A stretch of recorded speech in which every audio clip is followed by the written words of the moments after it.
un esclave affranchi, un révolutionnaire, un fils du désert. 3 destins, 3 nations. Reste jusqu'à la fin et essaie de deviner ses pères fondateurs. Et surtout, mets un j'aime et abonne-toi pour plus de cultivinettes. C'est parti. Je suis né en 1809 en Virginie, États-Unis. Homme libre de couleur dans un pays esclavagiste. Métis à la peau claire. Statut particulier, ni esclave, ni pleinement citoyen. 1829, j'ai 20 ans. L'American Colonization Society propose un projet, établir une colonie en Afrique pour les Noirs libres américains. Le territoire s'appellera Liberia, terre de liberté. Je décide d'émigrer, direction l'Afrique, continent de mes ancêtres lointains, mais que je ne connais pas. Je suis culturellement américain. 1830, j'arrive à Monrovia. Climat tropical, défis sanitaires, rencontre avec les populations autochtones. 2 mondes se découvrent. Nous parlons anglais, portons des vêtements occidentaux, sommes chrétiens. Les relations sont complexes. Je deviens commerçant, prospérité croissante. 1841, le gouverneur me nomme vice-gouverneur. J'ai 32 ans. 1847, tournant historique. Le Liberia déclare son indépendance. Premier État africain indépendant de l'ère moderne, avant les décolonisations du XXe siècle. Je suis élu président, 38 ans.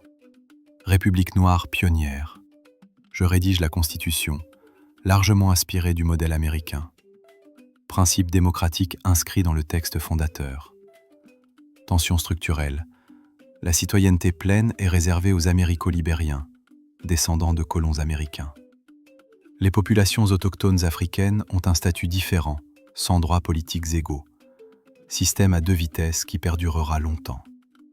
Je gouverne de 1848 à 1856. Puis, après une pause, je reviens à la présidence de 1872 à 1876. Figure respectée de la jeune nation. Je meurs en 1876 à Monrovia, 67 ans, considéré comme père fondateur du Liberia. Mon héritage reste débattu. D'un côté, création du premier État noir indépendant d'Afrique, symbole d'espoir pour les populations africaines et afrodescendantes. De l'autre, mise en place d'un système où une minorité américano-libérienne domina politiquement et économiquement les populations autochtones majoritaires jusqu'en 1980. Pionnier de l'indépendance africaine, bâtisseur d'une république aux contradictions profondes. Qui suis-je ? Joseph Jenkins Roberts, premier président du Liberia, américano-libérien, père fondateur d'une république noire indépendante aux structures sociales stratifiées.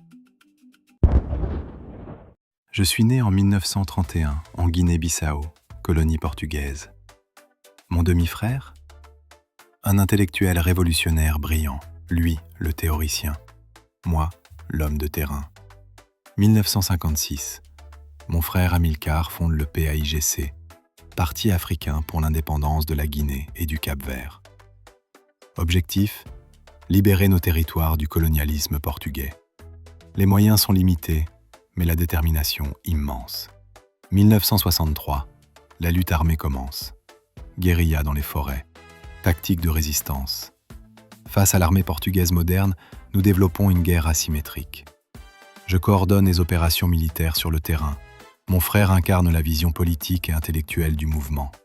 Moi, je m'occupe de l'organisation militaire et administrative. Complémentarité. 20 janvier 1973. Drame. Mon frère est assassiné à Conakry par un membre infiltré. Le PAIGC perd son leader charismatique. La succession s'impose. Je prends la direction du mouvement. Moins connu internationalement, mais présent depuis le début. 24 septembre 1973. Je proclame l'indépendance unilatérale de la Guinée-Bissau dans les zones libérées. Les Portugais contrôlent encore certaines villes, mais nous nous déclarons État souverain. Je deviens le premier président. 42 ans. 25 avril 1974. La révolution des œillets renverse la dictature au Portugal. Les nouveaux dirigeants reconnaissent notre indépendance. Victoire complète. La reconstruction commence. Défis économiques considérables. Ressources limitées. Tensions internes au sein du parti. Des purges ont lieu. Accusations de complot. Anciens compagnons emprisonnés. Climat de suspicion. Les observateurs parlent de dérives autoritaires. Mes partisans évoquent la nécessité de protéger la jeune République. 14 novembre 1980. Coup d'État sans violence. Mon Premier ministre João Bernardo Vieira me renverse. Transition rapide. Peu de résistance. Exil à Cuba, puis au Portugal, pays contre lequel j'ai combattu. Je meurs en 2009 à Lisbonne. 78 ans. Mon frère reste célébré comme héros de l'indépendance. Mon rôle, moins reconnu. 7 ans de pouvoir. Frère d'une légende. Qui suis-je? Luis Cabral, premier président de la Guinée-Bissau indépendante, demi-frère d'Amilcar Cabral. Je suis né en 1924, à Boutilimite, Mauritanie. Désert, sable, nomade. Mon père est marabout, je suis mort. Dans un pays partagé entre population maure au nord et population noire africaine au sud. 1957, je deviens avocat, formé en France. Je rentre au pays. Les Français préparent l'indépendance. Ils me choisissent pour diriger la transition. J'ai 33 ans. 28 novembre 1960, la Mauritanie devient indépendante.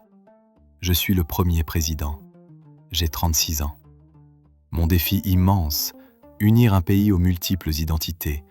Au nord, population maure, nomade, arabophone. Au sud, population noire, sédentaire, francophone. 2 cultures, un territoire. Je choisis l'arabisation progressive. L'arabe devient langue officielle aux côtés du français. Décision controversée, certains y voient l'affirmation d'une identité arabo-musulmane, d'autres une marginalisation des populations noires.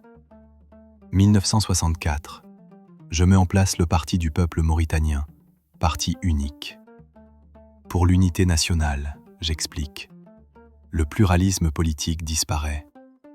1973, je nationalise la MIFERMA, compagnie minière contrôlée par la France. Le fer, le cuivre, nos ressources. Geste d'indépendance économique salué par certains, critiqué par d'autres. 1975, tournant décisif. L'Espagne quitte le Sahara occidental. Accord tripartite, le Maroc prend le nord, la Mauritanie le sud. Mais le Front Polisario résiste. Guerre de guérilla. Mes soldats combattent dans le désert. Les coups explosent. L'économie vacille. La population souffre. 10 juillet 1978. Coup d'État militaire sans effusion de sang. Des officiers entrent au palais. C'est terminé, Monsieur le Président. Exil. France d'abord, puis Tunisie. 18 ans de pouvoir s'achèvent. Je meurs en 2003 à Paris. 79 ans. Père fondateur de la Mauritanie. Artisan de l'indépendance. Unificateur d'un pays complexe. Figure controversée entre modernisation et autoritarisme. Mon héritage reste débattu. Stabilité initiale ou division persistante? Affirmation identitaire ou exclusion? Qui suis-je? Mokhtar Ould Daddah, premier président de la Mauritanie, père de l'indépendance, renversé après la guerre du Sahara occidental.